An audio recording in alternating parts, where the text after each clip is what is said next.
Hello student, welcome to exam X. मैं तनय कुमार आज आपको बताने वाला हूँ Newton second law of motion S C Verma book से। लेकिन एस सी वर्मा बुक के डेफिनेशन को समझने से पहले हमें थोड़ा सा टाइम मैं देना चाहता हूँ एनसीईआरटी बुक के डेफिनेशन के ऊपर। तो पहले हम एनसीईआरटी के डेफिनेशन को पहले देख लेंगे, उसके बाद हम न्यूटन लॉ के सेकंड लॉ को जो एस सी वर्मा में दिया गया डेफिनेशन उसको हम लोग गो थ्रू करेंगे। तो चलिए हम लोग एनसीईआरटी का जो डेफिनेशन है सेकंड लॉ ऑफ मोशन का वो हम लोग देखते हैं। The rate of change of momentum of the body is directly proportional to the applied force and take place in the direction in which the force acts। यहाँ पे momentum है। Momentum क्या होता है? मोमेंटम को हम रिप्रेजेंट करते हैं p से, और उसका जो फॉर्मूला होता है mv होता है। यहाँ पे v वेलोसिटी है तो p भी हमारा वेक्टर होगा, v वेक्टर है तो p भी हमारा वेक्टर होगा। यहाँ पे rate of change of momentum कहता है। Rate of change of momentum क्या होता है? मोमेंटम के चेंज होने का रेट। चेंज कब हो रहा है? टाइम के इंटरवल में मोमेंटम चेंज हो रहा है, तो उसको हम लोग रिप्रेजेंट करते हैं d p by d t से। ये हो गया rate of change of momentum. ठीक है, ये हो गया हमारा rate of change of momentum. तो ये जो हमारा रेट है इसको हम लोग डिफरेंशिएट करना होगा। जब P है हमें उसको डिफरेंशिएट करना होगा तो हमें मिलेगा, क्या मिलेगा? Force, applied force. हाँ, this is proportional to the applied force. तो यहाँ पे हम लोग को ये समझ में आ गया कि फोर्स इक्वल टू होगा d p by d t. तो यहाँ पे हम लोग P जो हमारा वैल्यू है वो है mv, तो हम लोग d by D t m v लिख लेंगे। m चूंकि कांस्टेंट है, ये मास होता है, ये कांस्टेंट होता है, तो इसको हम लोग को डिफरेंशिएट करना होगा। तो डिफरेंशिएशन किसका होगा? केवल v का होगा। तो हम लोग लिख सकते हैं यहाँ पे m d we by D t. Okay, अब ये d we by D t इसको हम लोगों ने वेलोसिटी के चैप्टर में ऑलरेडी पढ़ा हुआ है। ये क्या है? M A. जो D we by D T है इसको हम लोग लिखते हैं A, acceleration. This is acceleration. तो फाइनली हमें मिल जाता है force equal to mass into acceleration. और ये एक्सेलरेशन क्या है? एक्सेलरेशन है उस बॉडी का, हाँ, जिस पे फोर्स अप्लाई किया गया है, और उसका डायरेक्शन वही है जो आपके फोर्स का डायरेक्शन। तो इस डेफिनेशन से हमें मिलता है F equal to m a. Okay, अब हम लोग एस सी वर्मा का डेफिनेशन देख लेते हैं। तो एस सी वर्मा का जो डेफिनेशन है वो है the acceleration of a particle as measured from the inertial frame. यहाँ पे एस सी वर्मा ने हमेशा इनर्शियल फ्रेम को जरूर मेंशन किया है। Is given by the vector sum of all the forces acting on the particle divided by its mass. Divided by its mass.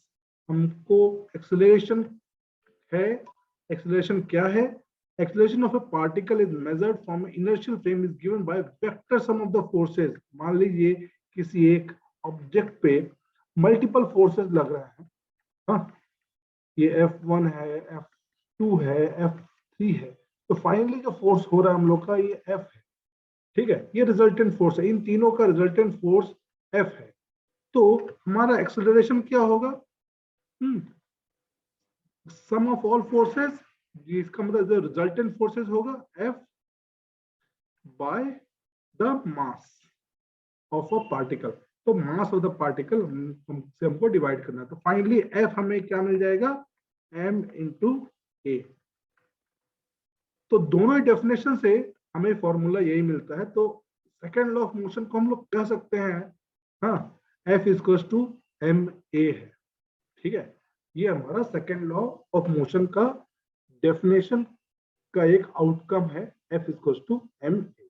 ठीक है, मेरे ख्याल से डेफिनेशन आपको एनसीईआरटी और एससी वर्मा का दोनों को क्लियर हो गया होगा, और फाइनल जो आउटकम आता है F equal to m a वो भी समझ में आ गया। अब हम लोग नेक्स्ट पॉइंट पे मूव करते हैं कि जो हमारा डेफिनेशन हम लोग पढ़े फर्स्ट लॉ और सेकेंड लॉ का, उसको हम लोग को यूज कैसे करना है। हाँ, उसको यूज करने के लिए हमको सबसे पहले डिसाइड करना होगा एक सिस्टम, कि हम किस सिस्टम के ऊपर हमें वो काम करना है। यहाँ पे ऐसे वो बुक में जो फिगर 5.4 है वो दिया हुआ है, इसमें ए बी सी और जी बॉक्सेस हैं, ठीक है, जो कि आपका स्लाइड हो रहा है इन द एक्स एक्सिस, ठीक है। ई जो है वो भी बॉक्स है, वो स्लाइड हो रहा है वाई एक्सिस में, वो स्लाइड नहीं हो रहा, वो आपका डाउनवर्ड डायरेक्शन में जा रहा है। थ्रेड, ये बंदा जब मूव कर रहा है, इसको खींच करके, इस धागे को खींच करके, थ्रेड को खींच करके जब मूव कर रहा है, तो साथ में ये सारे बॉक्सेस, ये और जी भी हमारा इस डायरेक्शन में मूव कर रहा है, लेकिन ई हमारा डाउनवर्ड डायरेक्शन में मूव कर रहा है, और ये जो डी है वो इसके ऊपर रोल कर रहा है। लेकिन यहाँ पे डी का जो मूवमेंट है वो ए बी सी जी के मूवमेंट से बिल्कुल डिफरेंट है, और ये इसका जो स्पीड है वो ई के स्पीड से अलग है, क्योंकि ई इनके थ्रेड के साथ साथ मूव कर रहा है, लेकिन इसके ऊपर, थ्रेड के ऊपर मूव कर रहा है अलग से भी, इसका एक स्पीड है। तो डिस्टेंस डी जितना कवर कर रहा है और ई जितना कवर कर रहा है, वो दोनों डिफरेंट है। तो यहाँ पे अब हम लोग को सिस्टम डिसाइड करना है। सिस्टम हम लोग कैसे डिसाइड करेंगे, यहाँ पे ये ऑलरेडी दिया हुआ है हमें कि बी जो है वो ए के ऊपर से स्लाइड नहीं होता है, स्लाइड नहीं होता है, तो ए बी सी जी सब एक सिस्टम है, अलग अलग अपने आप में एक सिस्टम है, ठीक है। और ए बी भी एक सिस्टम है, ए बी प्लस सी भी एक सिस्टम है, A plus B plus C plus G ये भी एक सिस्टम है, क्योंकि इनके मूवमेंट का डायरेक्शन सेम है, राइट। अब हमें ये देखना है कि ई और ए दोनों सिस्टम हो सकते हैं कि नहीं हो सकते। अब यहाँ पे जो डायरेक्शन है मूवमेंट का, हाँ वो दोनों ही डिफरेंट है। ए का डायरेक्शन क्या है, इस तरफ, अब बी का डायरेक्शन क्या है, वाई एक्सेस की तरफ। हाँ, ए का डायरेक्शन एक्स एक्सेस की तरफ, बी ई का डायरेक्शन, ई का जो मूवमेंट है वो वाई एक्सेस की तरफ है। तो ये दोनों सिस्टम नहीं बनाते हैं, नो सिस्टम, ठीक है। ये तीन आपके सिस्टम है, लेकिन ए प्लस ई सिस्टम नहीं है। अब यहाँ पे जो डी है और ई है, इनका मूवमेंट भी डिफरेंट है।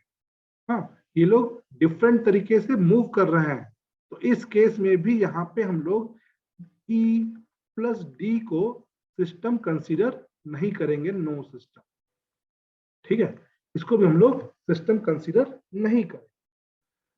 तो हमें ये समझना होगा कि कौन कौन सा ऑब्जेक्ट एक साथ मूव कर रहा है और सेम डायरेक्शन मूव कर रहा है, हम लोग उसी को एज अ सिस्टम कंसीडर करें, ठीक है।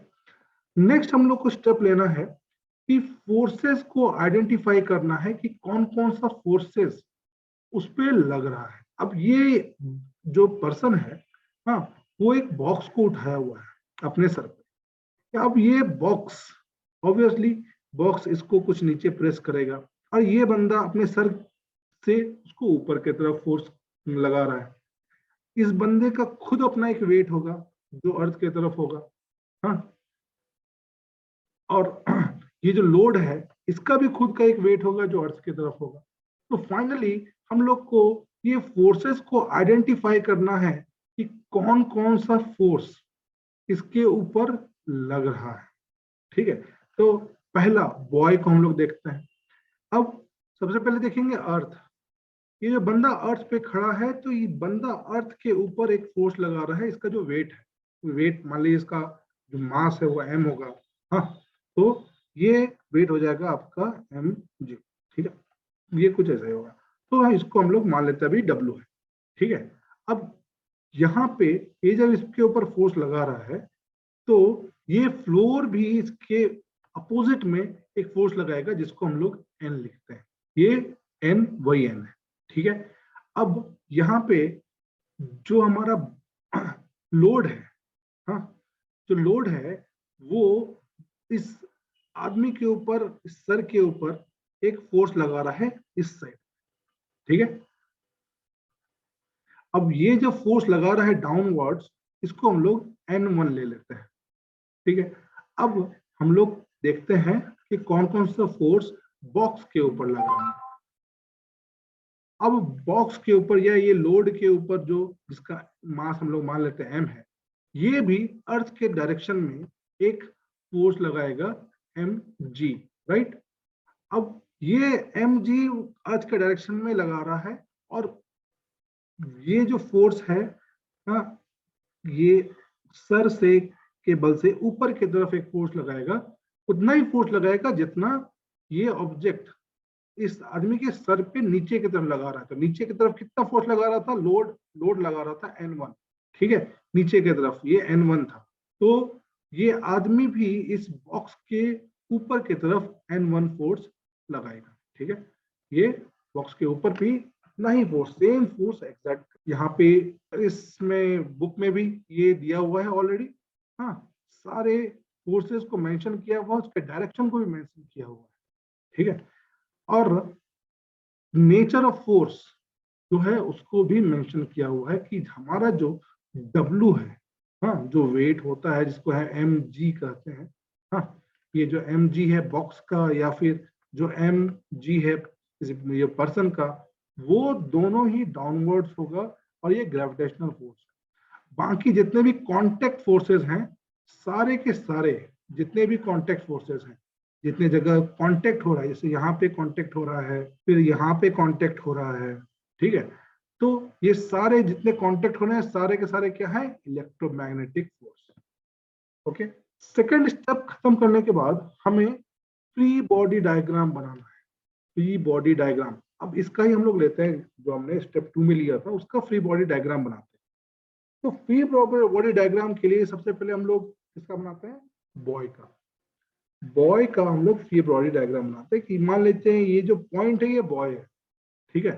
अब सबसे पहले इसका वेट आ रहा है नीचे की तरफ, कितना?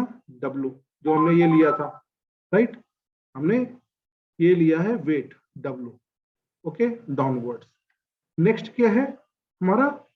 फ्लोर, उसको N फोर्स के साथ ऊपर की तरफ धकेल रहा है, हाँ, तो हमें ये N को ऊपर के डायरेक्शन में दिखाना होगा कि ये जो अर्थ से जो कांटेक्ट हो रहा है ये ऊपर की तरफ उसको धकेल रहा है। नेक्स्ट फोर्स क्या है? लोड का। लोड जो N1 उसको डाल रहा है, फोर्स डाल रहा है नीचे की तरफ, ये इस लोड की वजह से जो नीचे की तरफ फोर्स आ रहा है, तो यहाँ पे लोड है, नीचे की तरफ फोर्स आ रहा है, ये क्या है? N1, right. तो हमारा इसी पॉइंट पे एक और फोर्स आ जाएगा N1, क्लियर है। तो ये फ्री बॉडी डायग्राम बन गया बॉय का। अब हम लोग फ्री बॉडी डायग्राम बनाएंगे लोड का। तो ये मान लेते हैं कि लोड है, तो लोड का भी अपना वेट होगा, हाँ, इसको हम लोग W1 ले लेते हैं। यहाँ पे भी हम लोग हाँ W डैश लिया हुआ है, ठीक है, तो W डैश भी हम लोग ले सकते हैं इसको।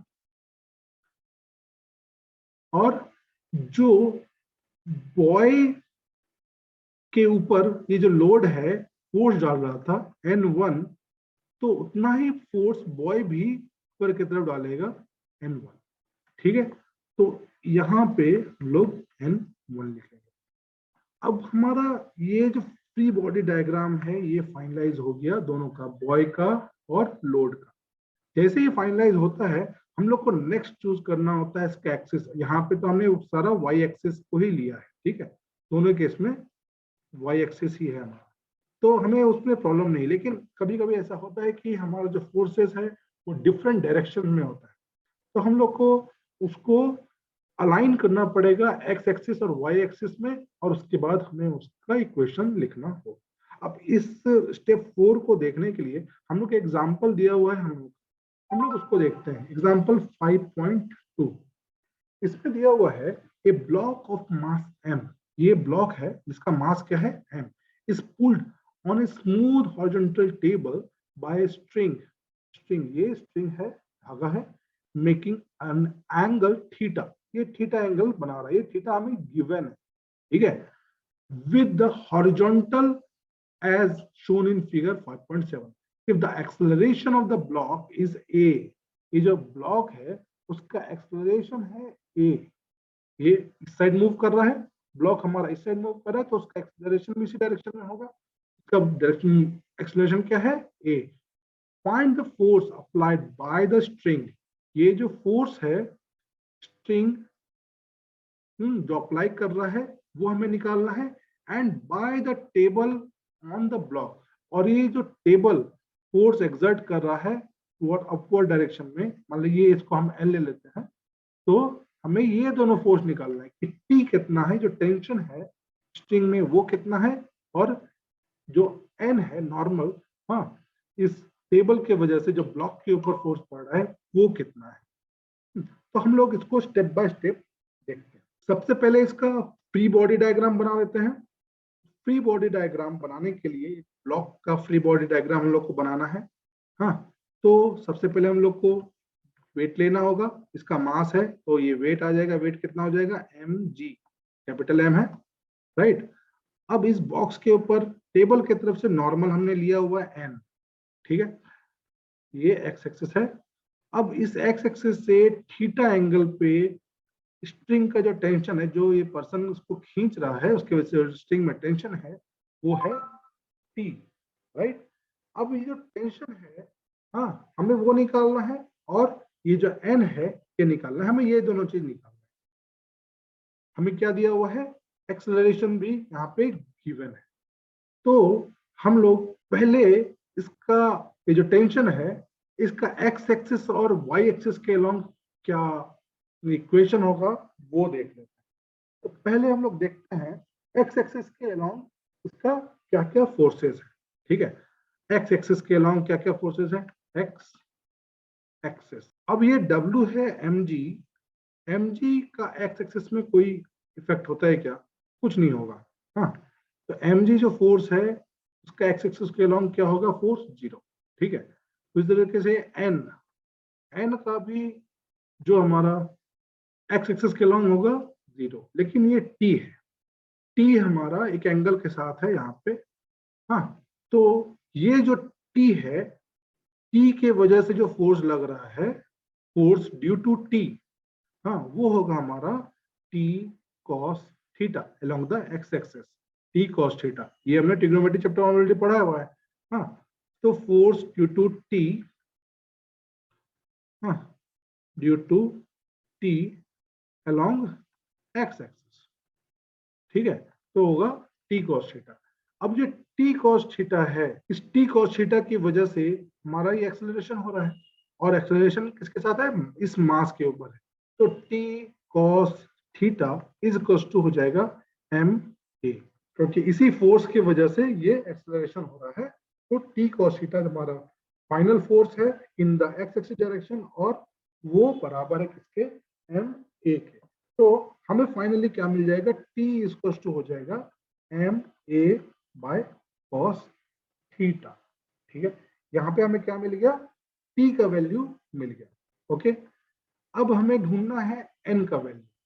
अब हम देखेंगे इसको y एक्सिस के अलोंग, x एक्सिस का तो हमने देख लिया, अब हम लोग देखेंगे y एक्सिस के अलोंग। तो y एक्सिस के अलोंग जब हम लोग इसको देखेंगे तो यहाँ पे हमको क्या क्या देखना है, कौन कौन सा फोर्स, इन्हीं तीन फोर्स को देखना है, W, N और T को। तो W हमारा किधर है, डाउनवर्ड डायरेक्शन में है। हाँ, तो डाउनवर्ड डायरेक्शन को हम लोग माइनस लिख सकते हैं, माइनस mg, राइट। N को लिख सकते हैं हम लोग पॉजिटिव प्लस n, और जो t है, t का कोरस्पॉन्डिंग जो हमारा y एक्सिस के लॉन्ग होगा वो होगा हमारा t साइन थीटा। हाँ, यहाँ पे x एक्सिस के लॉन्ग t का कोरस्पॉन्डिंग क्या था, t cos थीटा, और y एक्सिस के लॉन्ग क्या हो जाएगा, t साइन थीटा। तो वो अपवर्ड डायरेक्शन में है, इसको हम लोग लेंगे पॉजिटिव t साइन थीटा। तो यहाँ पे ये जो तीन फोर्सेस हैं, ये तीन फोर्सेस इस ऑब्जेक्ट को बैलेंस किए हुए हैं, तो इसको हम लोग कहेंगे कि ये टोटल फोर्सेस में क्या है, 0 है, राइट। अब हमें क्या निकालना है, n निकालना है। तो n इक्वल्स टू हो जाएगा mg, mg को हम लोग माइनस mg को इस डायरेक्शन में लाएंगे तो हो जाएगा वो प्लस प्लस mg, और प्लस t साइन थीटा को लाएंगे अब इक्वलिटी के दूसरे डायरेक्शन में, तो माइनस t साइन थीटा हो गया। यहाँ पे हम लोग t का वैल्यू अभी अभी जो हमें मिला है m a cos थीटा, इसको पुट करेंगे, यहाँ पे हो जाएगा हमारा mg minus m a by cos theta into sine theta. तो यहाँ पे हो जाएगा m g minus m a sine theta by cos theta. अब ये sine theta by cos theta क्या होता है, टेन थीटा होता है। तो फाइनली हम लोग को मिल जाएगा m g minus m a tan theta. तो हमें क्या क्या निकालना था, force applied by the string, force applied by the string ये हमें निकल गया, force applied by the string and the force applied by the table on the block, by the table on the block ये N निकल। ठीक है, तो मेरे ख्याल से आपको यहाँ पे क्लियर हो गया हो कि डायरेक्शन को हम लोग किस तरीके से यूज कर सकते हैं किसी ऑब्जेक्ट के ऊपर फोर्स निकालने के लिए। मेरे ख्याल से ये न्यूटन फर्स्ट लॉ और सेकंड लॉ का टॉपिक जो है आपको बिल्कुल क्लियर हो गया होगा, और जो डायरेक्शन से रिलेटेड भी हमने आज डिस्कशन किया वो भी क्लियर हो गया। लेकिन फिर भी अगर कोई डाउट रह गया हो तो आप मुझसे कमेंट सेक्शन में क्वेश्चन पूछ सकते हैं, इसका जवाब मैं जरूर दूंगा। इस वीडियो को अपने दोस्तों के साथ जरूर शेयर करें, और आपको कुछ अच्छा लगा हो इसमें तो इसे लाइक करें और हमारे चैनल सब्सक्राइब करें। मिलते हैं अपने नेक्स्ट वीडियो में। Thanks for watching this video. जय हिंद।